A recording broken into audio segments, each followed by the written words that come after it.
আসসালামু আলাইকুম রহমতুল্লাহ। হযরত জাবের রাদিয়াল্লাহু তাআলা আনহু বর্ণনা করেন, রাসূল সাল্লাল্লাহু আলাইহি ওয়াসাল্লাম বলেছেন, যেই মুসলমান বৃক্ষরোপণ করে, তারপর সেই বৃক্ষ হইতে যতটুকু ভোগ ব্যবহার করে, তাহা বৃক্ষরোপণকারীর জন্য সদকা হইয়া যায়। ইহা ছাড়া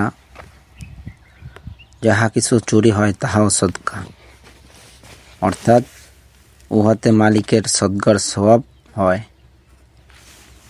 বন্যজন্তু যতটুকু খায় তাহাও সদকা, যতটুকু অংশ পাখি খায় তাহাও সদকা।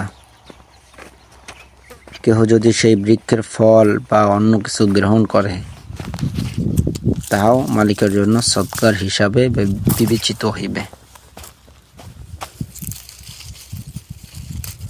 মুসলিম শরীফের হাদিস। এই জন্য চাই বেশি বেশি বৃক্ষরোপণ করা, নিজেও সদকার সওয়াব পাব, আমার দ্বারা মানুষও উপকার পাবে। এই জন্য সবাই চেষ্টা করি কিছু না কিছুভাবে নেকি কামাই করি। আপনি একটা বৃক্ষরোপণ করলে বৃক্ষটা কোনো না কোনোভাবে ফলন হবেই, আর যদি ফলন হয় তাহলে আপনি নেকি কোনো না কোনোভাবে পাবেন। হয়তো আপনি ফল দ্বারা নিজে খাবেন, তখনও সদকার সওয়াব পাবেন। আর যখন অন্য কেউ চুরি করে খাবে, তখনও সদকা